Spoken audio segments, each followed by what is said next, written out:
Ask Earl Anything. This is the show where your questions make the show. If I don't have questions, I don't have a show. I've been doing this in 2020 once a month. So this is my March edition of Ask Earl Anything. I haven't had enough questions to do it more than once a month, and I think activity in YouTube has been kind of strange anyhow for the last 6 months, I'd say, for me, maybe longer. Actually longer, slightly longer. You all know my situation. Don't need to really talk about that too much. You all are feeling a lot of what I feel on a daily basis, except for it's now magnified to the whole world. As you all know, we are all in coronavirus lockdown right now in the United States and in other parts of the world.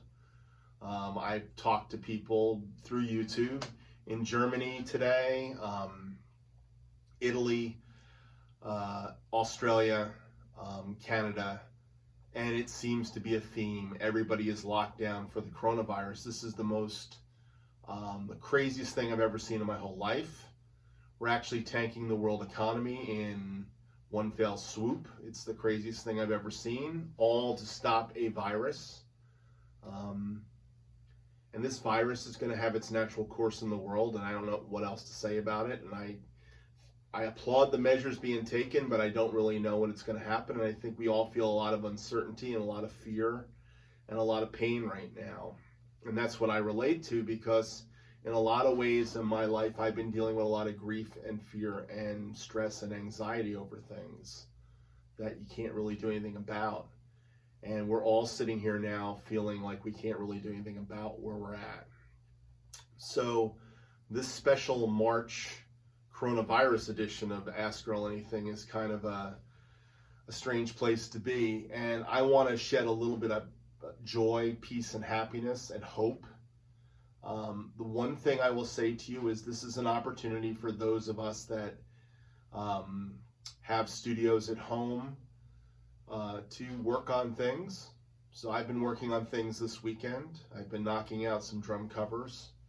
I've been knocking out drum covers anyhow, even though the last 3 weeks have been kind of away from home weeks. This is the first weekend I've been home in probably 4 weeks, completely home for the whole weekend. With that said, that means that I've been out in the world, so who knows what I have or don't have. I don't have any symptoms of anything yet, but you know, the normal allergies and things you feel at this time of year start to worry you a little bit. And I know that that's one of those things I deal with on a daily basis, but I've been dealing with it for the last week and a half of that right now. My day job has caused me to do a lot of research into COVID-19 and from a perspective of safety for our company. And we've put some extreme measures into place for working from home and other things.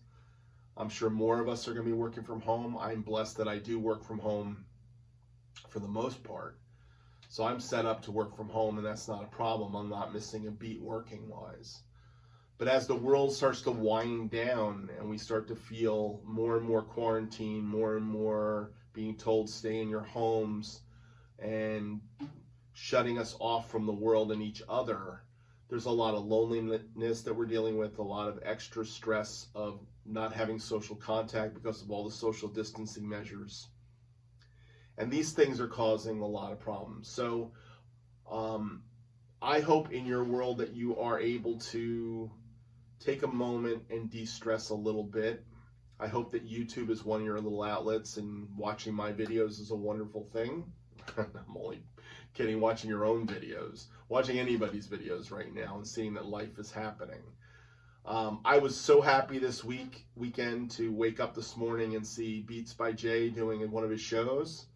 And I want to just shout out to Beats by Jay and all those that got to be on his show this time around. Seeing some of my friends playing music, like Jeff Holden and Jeremy, Little Drummer Channel, or Sal, the rhythmist, and so many others, George from Canada, playing Superstition, knocking it out, Uzi and Michael Perry. It just reminded me of why one of the reasons I started doing drum covers was the community we had and the community aspect of it. And I really wanted to say, we are a community. So if you guys are feeling lonely, reach out. I'll try to reach in when I can. Usually I reach in through my videos, but I have had contact with some of you in the world, like Jeff Holden and Michael Perry, and it's always nice to reach in for a minute and do a little FaceTime or a phone call or something just to say hi. Those that I have numbers of, feel free to do that. Drum Covers by Bill's another guy I've done that with, or even Drum Man 190 back in the day. For me right now, it is about reaching into people, your close people. It's really kind of funny. I'm a church drummer. I know a lot of church drummers out there don't watch my channel per se, but I have a few. And right now, all the church services are online. There's no real playing drums in church right now. My church meets at 5 o'clock on a Sunday, so this afternoon after I get done shooting some videos like Ask Earl Anything, I'm going to actually be attending church on Instagram again like we did last week. And the worship leader and I have been working on a recording project, so we have a lot of contact, but I won't be there playing this week. It was my Sunday to play. It's kind of ironic, but I know a lot of you are feeling that your gigs are gone. I feel for all the working musicians in the world right now because there's a lot of uncertainty. If you're a gigging musician, one that plays in clubs or churches, or if you have a lifestyle where you work in the public eye, like working in restaurants or being a server, or anything where you're doing something where your paycheck now has been just dropped because you have no hours, I really do feel for you. And I really hope that this world economy thing will flip back. I do hope our governments do the right things in this situation, considering they have mandated this on us. All for our health and safety, they tell us. That's what I'm hoping is true. That's where I'm living. I know, but I do know a lot of working musicians that are sitting at home right now. So if you have a few bucks, this is a great time to take some Skype lessons with some of these drummers that are out there. You can find a lot of them on Instagram. I've seen guys throwing Skype lessons for 20 bucks. World famous drummers, okay, saying, hey, I need some money, make some cash this week, so I'm doing Skype lessons. So there's opportunities for things out there. You might want to take a Skype lesson. But for me, I'll be back in the grind tomorrow unless everything shuts down for our company. But even then, I think I'll still be in the grind a little bit, working from home as best I can. So I'm blessed to be in that position to be working from home. Where we end up at the end of this thing, God only knows where things go for all of our businesses and stuff. So I would say I will continue to pray for the world and pray for each of you like I try to do each day. I'm thinking of you and just want to pour out some love. So the videos that are coming out right now are just me having some fun and keeping my spirits up. As you know, that's what I like to do. I do have a few questions for this month I'm going to answer. But let's try to stay in contact. Shoot each other private emails on Google or YouTube, or if you got my Facebook, and let's try to stay encouraging of one another. It's a time to be staying encouraging of one another during this season of life. So here's my 3 questions today. A couple drumming questions and one kind of a life kind of question. I'll start with the first drumming question. Comes from Bill Morehouse. And Bill Morehouse asked the question, does having more lugs on a drum give you greater control over tuning range? If so, why? Now, I think we were talking about snare drums, and he just bought some drums with a birch kit. I don't know if more lugs give you a tuning range, but it gives you different types of sounds. And there's a famous drum by the Slingerland Drum Company called the 2-to-1 drum, where they had 12 lugs on the top and 6 lugs on the bottom of the snare drum. And the concept was the snares had a less fine-tuned tuning range, and the top had that really fine-tuned, because 12 lugs gives you that, and it was kind of 2-to-1. So for every 2 lugs, there was one in the middle on the bottom that was one of the 6 lugs on the bottom. And I always thought those drums sounded unique. So I guess there's something to it. Gretsch has got a philosophy of toms. Like different toms have got different numbers of lugs. And in the Gretsch world, all their 12-inch toms have 5 lugs. All their 10-inch toms that are double-headed have 5 lugs. They don't go to 6 lugs. I can't remember the 13. I don't have the 13 sitting here. I think the 13's a 6 lug, to be honest. I know that the floor toms go to 8 lugs. The 14 by 14 and the 16 by 16 are 8 lugs. So I don't know if it gives you more tuning range. I think it's just a different thing. With die-cast tubes, I don't think you need the 6th lug on a 12. So that's why they went to 5. It's their thing. You will find on triple flange tubes, cheaper drums, you'll find 5 lugs, and usually it's because they're saving the cost of an extra lug on a cheaper drum. But most of the manufacturers that do triple flange tubes, like Ludwig and Pearl, on a 12-inch tom, you'll find 6 lugs, but top and bottom. Okay. I do know that some guys dig snare drums that have less lugs. I mean, 8 lugs are coming back. Steve Gadd for years always played a superphonic Ludwig with 8 lugs. That was his kind of thing. Now I think on his signature drum he went to 10, and so I have snare drums with 10 lugs. This Noble Cooley, this is my Noble Cooley, my old Noble Cooley that used to be silver sparkle-ish color, is now kind of a cherry red color. It doesn't really match my kit completely, but really is a beauty. It's a solid shell drum. It's a 10 lug drum, you know. I do have an Acrolite that's got, I think it's got 8 lugs on it. That's kind of a cool drum. And my Walnut has got 8 lugs on it. My Walnut, solid Walnut 7x14 DMR's got 8 lugs. I had them built that way because the old Radio Kings had 8 lugs. That was my thought. So I think it's just a different tuning range. It's not a better tuning range or fine-tuned tuning range. It's just a different tuning range, if that makes any sense. So anyhow, Bill, thanks for the question. I always appreciate your questions. You always have some great questions. And I saw your new your Birch sonar drums. They look beautiful. So good score on that. Richard Burton had a question. He said, this is from Leaving Me Now. I did the song Leaving Me Now at level 42. He said, I'm having problems playing steady 16th notes on a hi-hat. Do you have any practical advice? Well, the most practical advice for playing the 16th notes in the hand, I don't know if, as a matter of fact, I don't think I was playing the double-handed thing. There's 2 different ways of playing. Let me go find another stick here. There's 2 different ways of playing 16 notes on a hi-hat. There's the double-handed way, which some of my songs I do that, and then there's the single-handed way.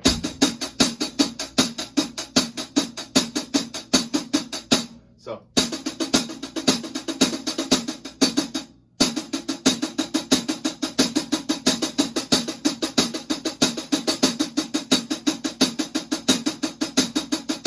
You can see that you can get faster with double-handed, of course. But one of the things I have worked on a lot is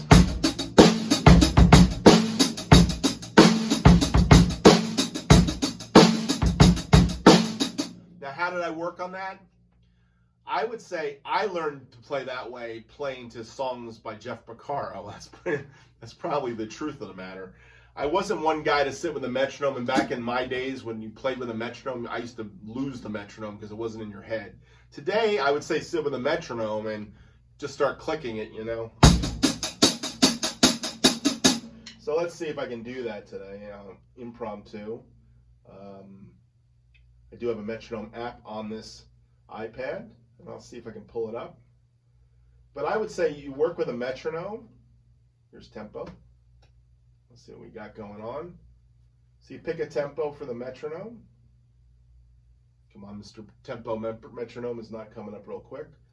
I haven't played with it in a while. That's 140. Let's start somewhere around 120.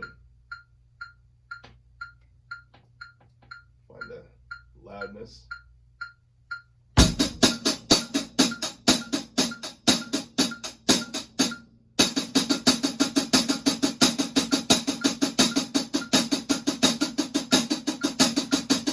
I'm not with that thing, am I?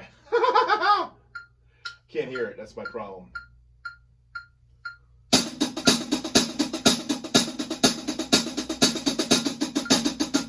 Way too fast for single-handed. So my single-handeds are probably around 90 somewhere. Let's go to 90.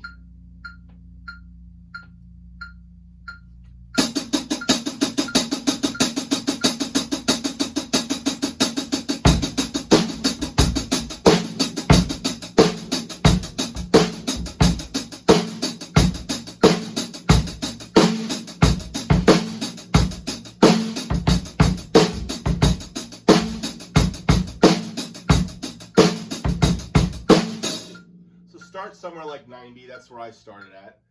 And then you start working it up. So like let's pop it up to 95 for yucks.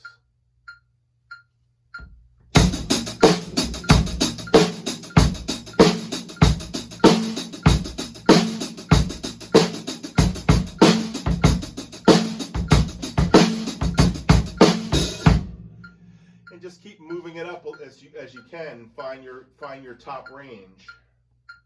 This is about 100. 1.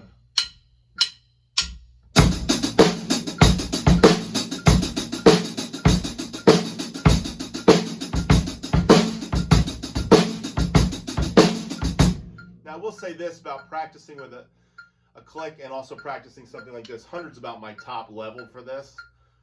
Then I start doing the cheater thing when it's that level. I start doing like 1, 2, 3, 4.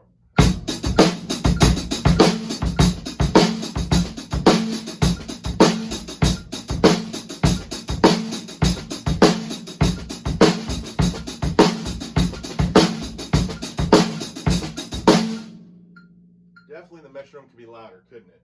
If I had it in those other speakers, it'd be nice and loud for me. I could put my headphones on too, but I'm not really high tech today, as you can tell. But that's what I would do, Richard. I would actually work with a metronome, work it up, or put on a favorite song and start working towards it. So like when I've done Keep Forgetting or Leaving Me Now, I'm basically locking into that groove and just practicing it over and over again and getting that single-handed thing. But every once in a while, I will cheat. And that's how I get a little rest in there. Now, the other thing is you're accenting to the 1, but you can change the accents up.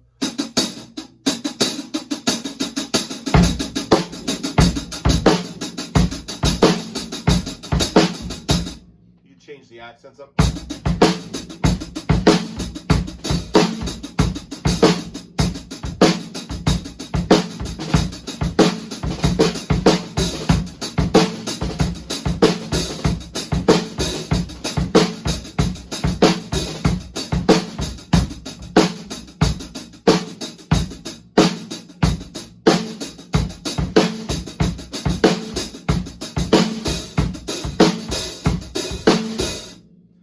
That helps you, but this is how I sit here sometimes, just mess around with something.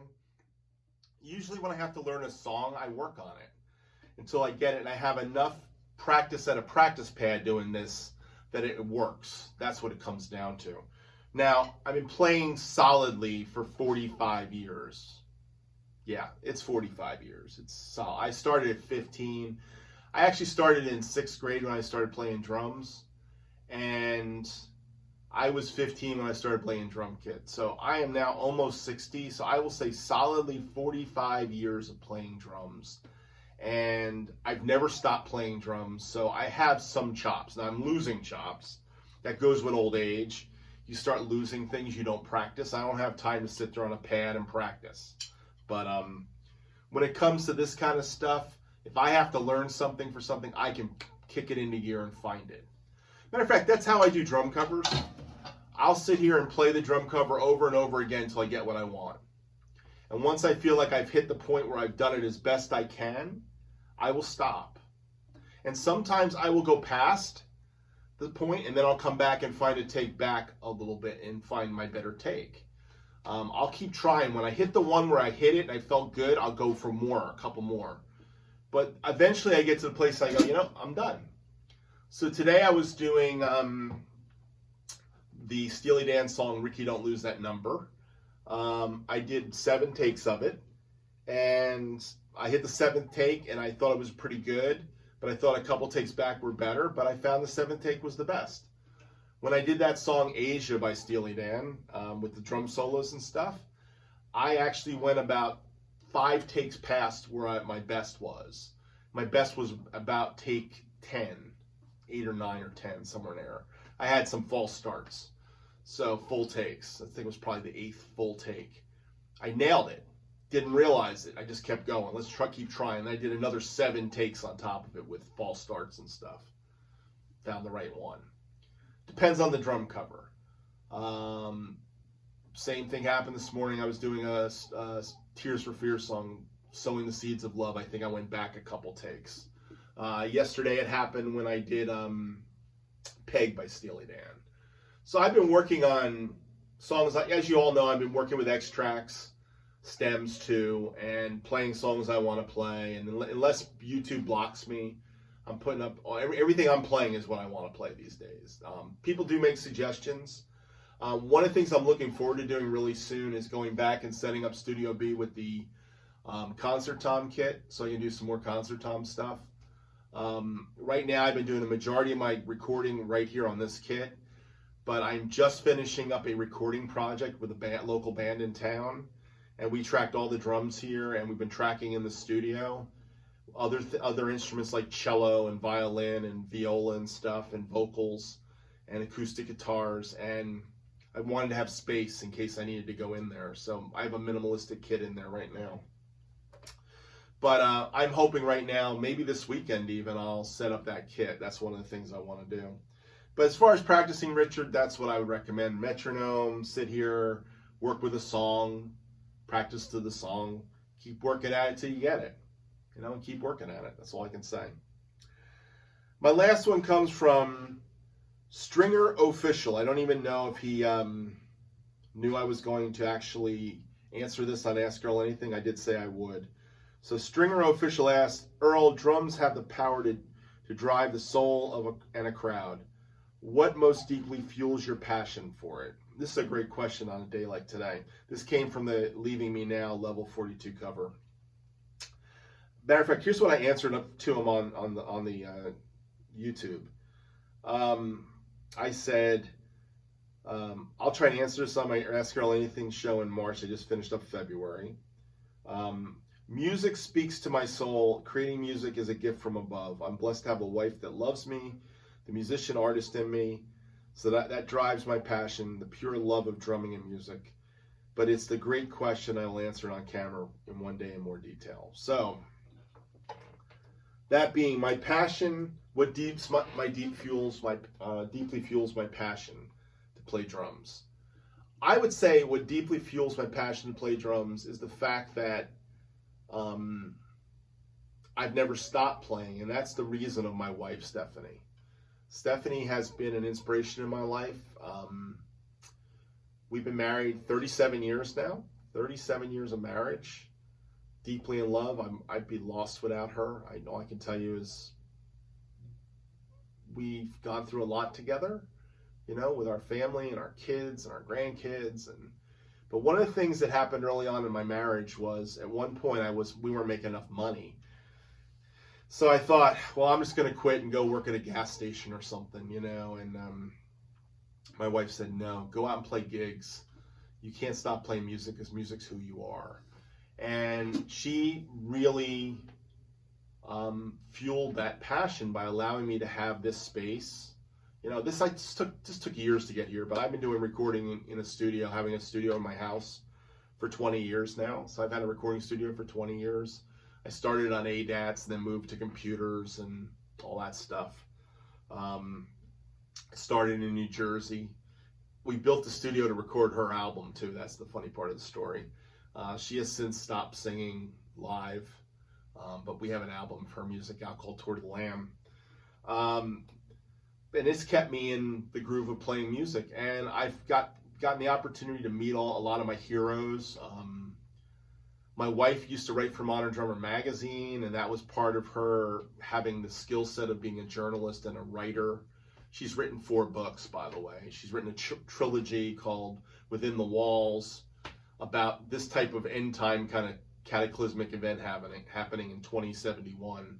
So go to Amazon Within the Walls, and you can read my wife's trilogy if you want to be freaked out about how it's similar. It's not a virus, but it's a great devastation happening to the world, and how we're having to use. We're all cooped up within the walls. It's pretty freaky actually if you read the book. But she's also written textbooks for communication. She's got a PhD in communications. My wife is amazing. That's all I can say. And she's the reason why I have a studio and the reason why I play drums to this day. But early on, she learned how to write for magazines, and she was writing for Modern Drummer back in the late 80s, early 90s. I've been able to meet a lot of my heroes, and that's an amazing thing right there, to be able to meet your heroes. Matter of fact, the end of February, I saw Amy Grant in concert, and I got to see John Hammond, who I did a whole YouTube thing on John Hammond. And John was playing with Amy Grant. He was subbing for the other drummer that plays there usually, Greg Morrow. Greg Morrow was out with Bob Seger, the Silver Bullet Band, last year. Greg Morrow's another drummer, great drummer I've met and had the opportunity to talk to a few times, and getting to hang out with John Hammond for a few minutes and talk to him and catch up with life before this coronavirus happened, before the Amy Grant tour got, went south. It's pretty amazing. I've got to meet some really cool people in this world, and that's the neat thing. And YouTube's helped me meet some people too. It's kind of cool. Like my friendship with Mike Frisano happened because of YouTube. So I'm meeting people, and I'm connected, and it's kept me playing at a higher level. So I'm really excited about those things, and YouTube has helped me to keep going. My passion really comes from the fact that I'm supported and loved by my family. And now I get to pass it down to others. I've passed it on to my son. My son-in-law, who's married to my daughter, is a musician. All his instruments are in here all over the place, intermixed with my son's instruments and my instruments. We share the studio, recording projects and things like that. Aaron Knight, he lives down the street from me, so it's kind of cool that the younger generation is keeping the passion alive for me right now. Working on church things. I just recorded another track for our church album that I hope to come out soon. Working with this band and recording that has been a huge thing this year. Last year I recorded on 3 albums. So, I've been busy. Really, really busy. And that busyness playing music and YouTube has really helped me to keep the passion alive. And it's a great way to communicate. So all I can say is, if the passion's in you to play, you're going to play. And it's not going to stop. And that's what you got to do. You got to keep playing until you can't play anymore. And that's my goal. And I'm almost 60, and I don't plan on stopping anytime soon. I'm inspired by the Roy Hayneses of the world. Roy Haynes is 95, still playing music. Steve Gadd playing into his 70s, still playing with a fire in his belly. You can hear it. I'm just really, really, really inspired by the musicians who are out there playing music. I'm inspired by the younger generation. Just watch some of these younger drummers play today. It's just amazing stuff. Open up Instagram and just start watching drummers. You can see how many guys have got so much more chops than I have. I just don't have that level of chops. But you got to know what you can do and what you can't do, and you got to do it because you love it. And if you don't do what you love, then you're in trouble. And I'm blessed to do a job that I love. I'm blessed to have a family that I love and grandchildren that I love. I'm blessed to live in a world where I have a community of faith that I love and people I care about. And I'm blessed to have a YouTube community that I care about and get to play drums. And people watch things on camera. It's amazing. Anybody watches my stuff. So I'm so thankful for that. Keeps the passion alive, So all I can say in this time of coronavirus and everything else, wash your hands. Don't touch your face. I like to touch my face. That's one of my problems in life, I'll have to wash my hands a lot more. Wash your hands a lot. Stay inside. If you're creative, stay creative. Keep doing stuff. Practice. Pull out your pad. Sit down at your drums. Practice. Knock some things out. Keep communicating with others. Don't go into a funk. Try to stay on top. Keep supporting the community. Let others know you're here. this will break. One day this is going to end, and we'll be back outside, and everything's going to change, and we'll get through this. So keep your head up high. I go to my center. My center is my belief in God and Christ, and that's where I go. But find the center in your life. Go to it right now, and know that people are caring. This world brings out the best of people and the worst. I'm going to focus on the best today, not the worst. So let's stay in a place, try to tamp down the fear, stay positive as best you can. Okay? And know I'm thinking of you and praying for you. And thanks for watching Ask Earl Anything. Your questions make the show. Any questions you have will make the next show happen. Stay safe, stay healthy. Hope to see you real soon. Have a great day. Bye. Wet.